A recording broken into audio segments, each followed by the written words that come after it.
Angkat tangannya ibu-ibu dua yuk. Angkat tangannya semua dua.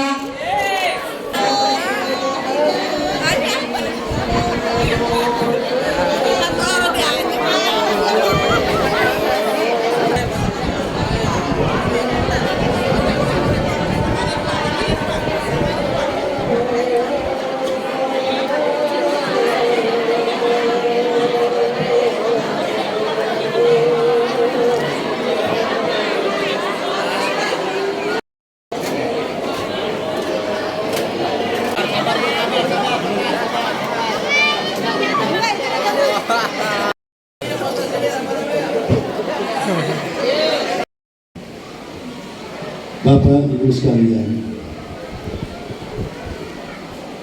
bahwa hari ini kita bicara masalah pencalonan anggota legislatif dalam suasana yang memang pada waktunya sebentar lagi kita akan menghadapi pemilihan presiden. Apakah tugas daripada presiden itu? Apakah tugas daripada gubernur, bupati, dan juga apakah tugas daripada anggota dewan legislatif? Ini perlu kita pemahaman, perlu ini semua, karena kita mau memilih orang-orang yang akan mewakili kita. Kesempatan ini saya akan jelaskan tentang legislatif. Anggota legislatif adalah orang yang kita tunjuk. Kita sebagai masyarakat menunjuk calon anggota legislatif yang akan mewakili kita di kepemerintahan.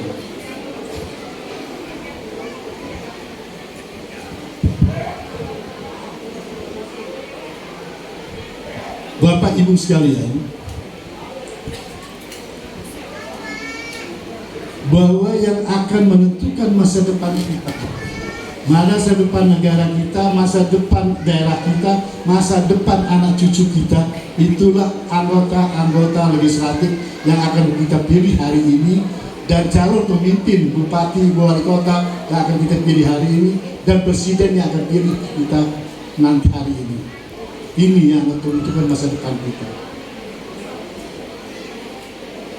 Saya sering gambarkan bahwa kita ini, mumpung masih hidup, nyawa masih ada di raga kita nggak tahu sampai kapan akan ditarik oleh Allah SWT. Apakah kita hari ini sudah berpikir untuk meninggalkan warisan kepada anak cucu kita ke depan? Yang anak cucu kita juga belum tampak di mata kita saat ini.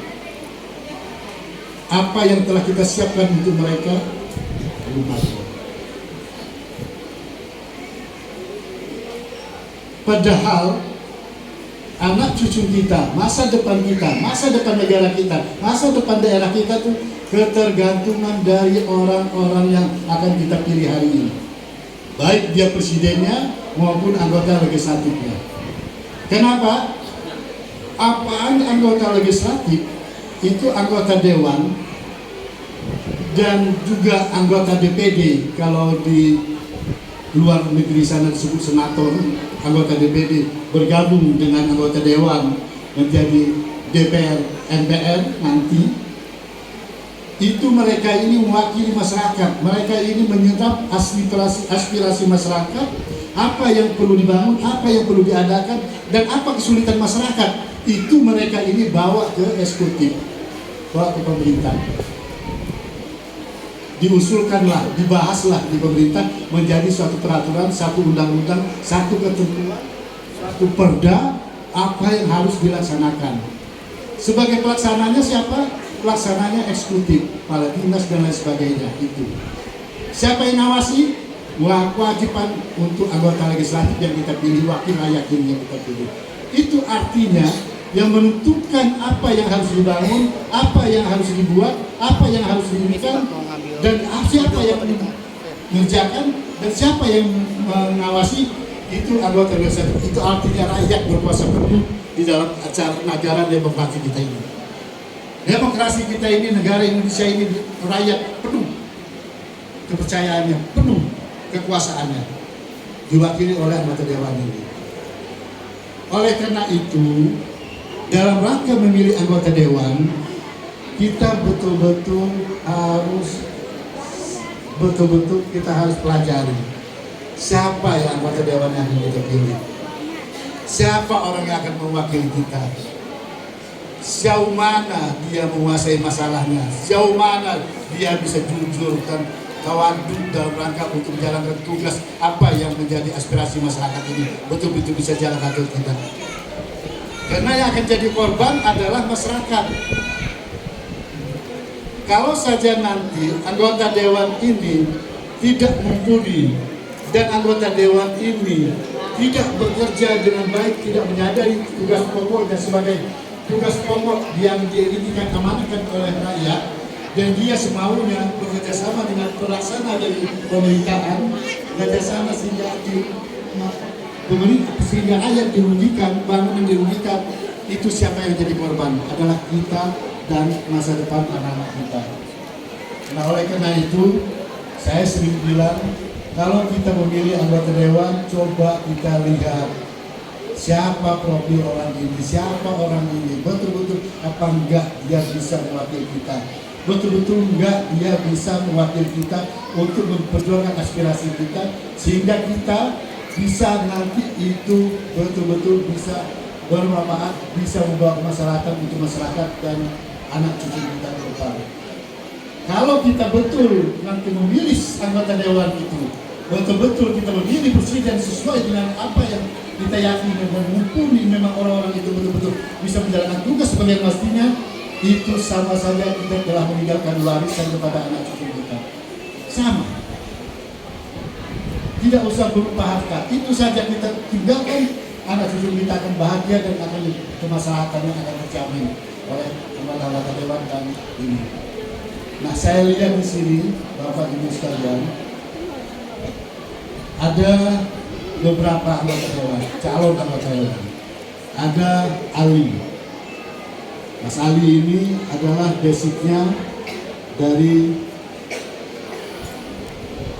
dokter yang memang sudah terlatih dan selama ini sudah bekerja di DPR RI sebagai staf daripada anggota legislatif di DPR RI. Dan Robi, kita tahu Robi adalah seorang yang berpengalaman dan juga punya basic sarjana pendidikan, ya.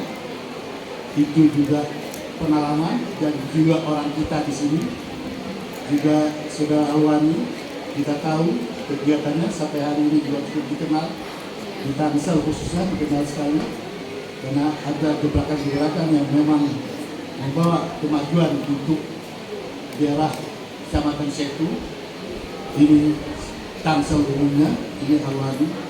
Dan juga ada Ana ini notaris PPAT yang juga mencalonkan diri. Ini juga kita bersyukur beliau masih mau mencalonkan diri sebagai anggota legislatif, artinya masih mau membantu masyarakat secara keseluruhan. Nah, seperti inilah orang-orang yang pantas kita pilih. Dan satu lagi ada Rano Alfat. Rano Alfat ini anak saya yang pertama. Rano Alfat ini 5 tahun yang lalu itu anggota dewan di provinsi di Banten. Yang 5 tahun terakhir ini sekarang ada di DPR RI, dan insya Allah ke depan juga mau ke DPR RI. Itu juga mohon dukungan. Insya Allah dukungan kita kepada dewan, kalau dewan itu betul-betul mumpuni, betul-betul bisa membawa aspirasi kita, insya Allah itu adalah sama saja kita sudah meninggalkan warisan untuk anak cucu kita. Karena bagaimanapun anggota dewan ini akan memperjuangkan kemaslahatan, kesejahteraan, kemajuan untuk negara dan masyarakat. Ini banyak sekali yang bisa dibuat, dan ini bisa dibuktikan. Kalau nanti misalnya suatu saat mereka ini sudah dilantik jadi anggota dewan, nanti kita tes, termasuk Hamo, termasuk Ana dan sebagainya, yang lain-lain juga. Nanti kita lihat sejauh mana mereka ini bisa membawa aspirasi kita ini ke masyarakat ini. Kalau ada kesulitan apapun, kesulitan yang ada di daerah Tangsel ini, di daerah kita, baik masalah sekolah, baik masalah rumah sakit, baik dan lain-lainnya, sebenarnya itu minta tolong pada mereka, karena mereka punya akses di Dewan. Saya 10 tahun di Dewan, dan alhamdulillah selama ini, selama saya jadi anggota Dewan, siapapun saya tidak akan melihat orangnya, saya tidak akan melihat siapa ininya.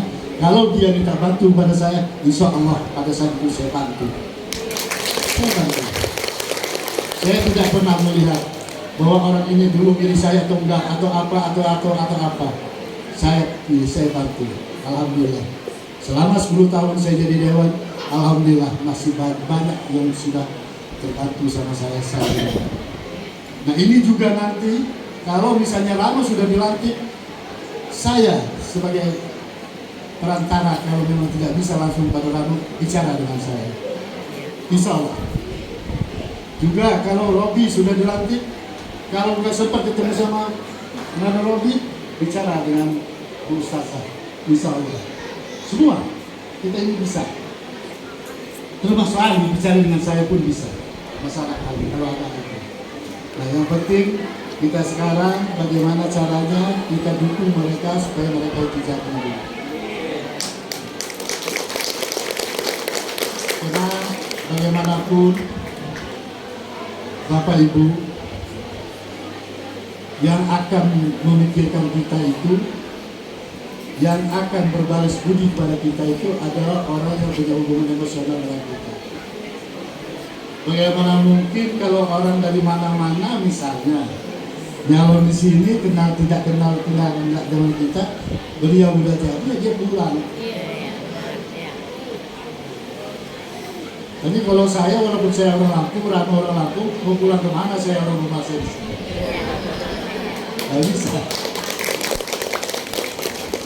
Nah, sama, Ali juga, walaupun dia orang mana, cuma dia di rumah saya di sini. Bisa pulang kemana. Harus bawa.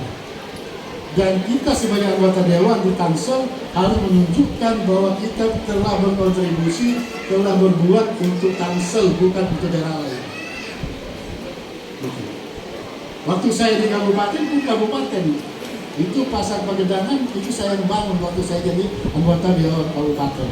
Saya bangun di kabupaten. Tidak mungkin kan saya di Dewan Kabupaten membangun di Tangsel di Keranggan, kan nggak mungkin. Waktu Keranggan ya saya cukup di sini saya insya Allah.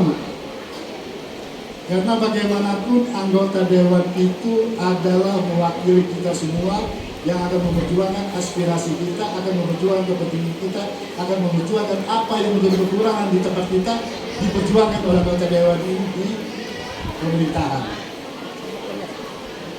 Kita harus kompak, insya Allah mereka-mereka yang ada ini, insya Allah akan betul-betul bisa membawa apa misi sesuai dengan harapan kita semua. Bapak Ibu sekalian, ini sambil nunggu Rano ya. Rano kebetulan ini masih ada acara. Tapi kalau Rano ini insya Allah nanti dia usahakan akan datang. Coba ditelepon dulu, telepon. Diusahakan akan datang karena dia betul-betul ingin ketemu sama warga yang ada di sini.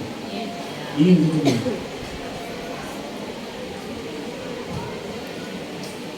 Jadi saya tambahkan lagi. Saya ulangi lagi, saya tidak pernah bosan untuk mengulangi ini, karena ini perlu beri pencerahan bahwa wakil rakyat itu betul-betul mewakili masyarakat untuk kepentingan masyarakat. Jadi kalau kita salah memilih wakil kita salah memilih karena sesuatu hal, lalu kita jual suara kita pilih, itu sangat berdosa kita. Kenapa? Akibat dari kita salah pilih anggota Dewan, akibat kita salah pilih daripada presiden yang akan jadi korban masa depan negara kita, masa depan anak cucu kita. Kalau presiden sekarang semalam lihat debat nggak? Coba saya tanya. Kalau lihat dari debat semalam sebetulnya siapa yang benar? Mana yang lebih ini? yang kira-kira menurut kita sebagai orang awam, bukan calon presiden, bukan calon wakil presiden, sama kita melihat orang debat semalam itu, sebetulnya mana yang punya ilmu untuk membangun negara ini? Nomor satu. Betul kan nomor satu? Ini sebagai gambaran, bayangan. Saya tertarik nomor satu ini. Pak Anies pernah bilang, kalau nanti kita ini punya tanah akan dibebaskan oleh jalan tol. Apa kata Pak Anies? Sebaiknya tanahnya masyarakat itu misalnya punya tanah 2000 meter, dibebaskan untuk buat jalan tol. Kata Pak Anies, lebih baik jangan dijual, serahkan ke pemerintah, kerjasama antara pemerintah dengan jalan tol dengan masyarakat. Masyarakat kasih uang sebagai uang tunggu, misalnya kalau harganya 1 miliar, kasih 200 juta untuk masyarakat pedana. Yang 800 juta biarin aja dibuatkan jalan tol. Seumur hidup sampai anak cucunya tetap dapat duit setiap bulan dia. Dari pembagian keuntungan jalan tol. Daripada ini dijual kayak sekaligus, uangnya nggak sampai 2 bulan 3 bulan habis, yang untung pengusaha di luar. Ya kan? Setuju kan? Jadi nanti kalau ada pembangunan apa-apa, pembangunan segala macam yang kepentingan pemerintah, yang kaitannya dengan pemerintah, kita jangan jual. Kalau mau pakai tanah ini boleh, tapi kerjasama. Saya dapat berapa setiap bulan? Nah itu dapat. Jadi artinya itu sampai berapa keturunan itu tetap kita dapat. Kalau kita dapat sekaligus saja 1 kali dapat, ya biasa orang kita. Nggak pegang duit, begitu pegang duit 1 miliar, nggak biasa beli ini beli itu, ini beli itu habis, nggak ketahuan. Gitu. Nah itulah pemikiran calon presiden nomor 1. Itu yang paling betul. Makanya sampai hari ini, menurut saya masih tetap keyakinan nomor 1. Bagaimana Bapak Ibu nomor 1? Pasti, insya Allah. Insya Allah.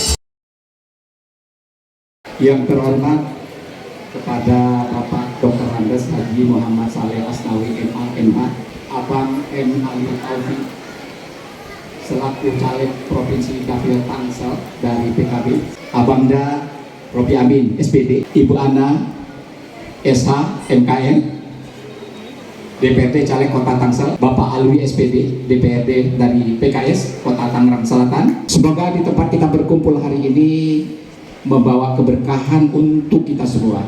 Amin. Mari kita memulai dengan membaca doa. Kita bacakan surat Al-Fatihah, menyanyikan lagu Indonesia Raya.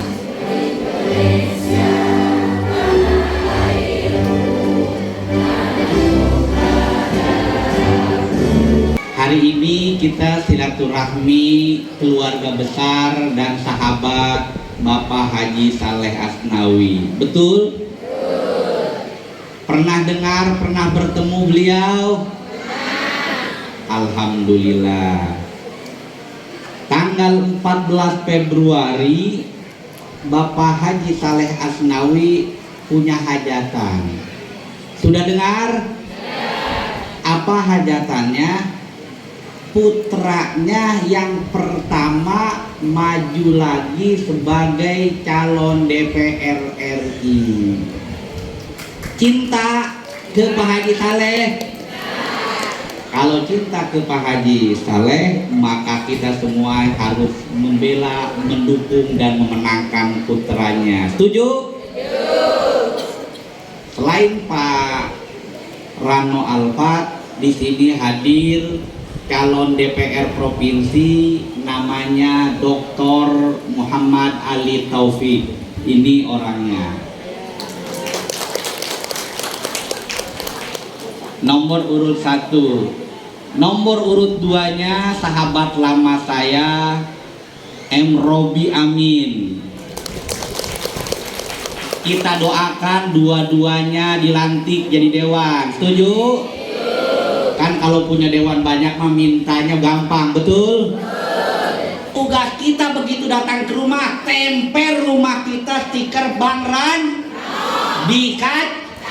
Setiap orang untuk Bang Rano jadi anggota DPR kembali hanya butuh bawa 2-3 orang. Pak Rano Alfat ini anaknya Bapak Haji Saleh ya. Kertasnya warna apa ibu-ibu? Nomornya nomor berapa? 2. Namanya siapa? Nanti dikasih stiker tempel di mana? Nanti kalau dikasih stiker nempelnya di mana ibu-ibu? Tugasnya 1 orang bawa berapa? Kenalan dulu sama Pak Sarano ya. Namanya saya Bu Iti. Saya dari Sengkol. Dari Sengkol RT 3. Nama saya Sahril dari Kociak Tonggoh depan masjid. Saudaranya Ibu Ana, saudaranya Pak Robi Amin, tetangganya Pak Robi Amin. Hidup Pak Haji Saleh. Hidup Pak Rano. Hidup Pak Rano. Semoga dilantik. Yuk, selamat datang Bang Rano Alfat yang sudah menghadiri ruangan. Selamat sore. Baik, terima kasih. Ini Bang Ranonya udah datang. Ya. Untuk bisa saling mempunyai manfaat ke depannya. Karena ini kan biasanya kalau kumpul-kumpul rame-rame gini tujuannya pasti kalau nggak cari suara, cari apa lagi Bu? Ayo. Jadi kumpul-kumpul begini pengennya apa nih? Ini ibu-ibu datang jauh-jauh, bapak-bapak datang kira-kira pengen ketemu saya doang atau Bang Ali atau Bang Robi atau pengen apa? Silaturahmi. Coba saya tanya dulu pertama. Saya tanya. Di sini ini kan lagi musim caleg ya Bu ya? Banyak caleg yang datang Bu? Hah?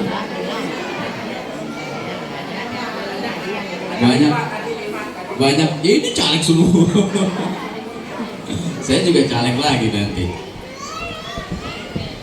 Jadi mudah-mudahan pertemuan kali ini tidak sekedar dijadikan ajang antara seorang caleg dan masyarakat untuk cari suara, tapi lebih dari itu dengan adanya silaturahim yang baik ini mudah-mudahan kita semua nanti terus berhubungan bisa menjadi keluarga besar yang nanti insya Allah yang namanya keluarga pasti saling memberi manfaat. Faqala Rasulullah sallallahu alaihi wasallam innamal a'malu binniyat. Insyaallah kita niatkan, luruskan niat kita ibadah kepada Allah Subhanahu wa taala, rapatkan barisan kita untuk selalu senantiasa fastabiqul khairat, berlomba-lomba dalam kebaikan. Tentunya hadirin Bapak dan Ibu semuanya yang sama-sama kita hormati Ayahanda Dr. Andes Haji Muhammad Saleh, alhamdulillah di tengah-tengah kita. Terima kasih atas undangannya Pak Haji. Dan yang tak lupa yang sama-sama kita hormati alhamdulillah anggota DPR RI Bang Rano Alfat, terima kasih alhamdulillah atas undangannya. Dan tak lupa kepada rekan saya, sahabat saya yaitu Bang Ali, terima kasih Bang Ali dan Bang Robi. Insyaallah semuanya hadir di sini adalah tiada lain insyaallah untuk mohon doa restu dari Bapak dan Ibu semuanya. supaya Allah membukakan pintu rahmat kebaikan buat kita semuanya. Amin ya Allah ya Rabbal alamin.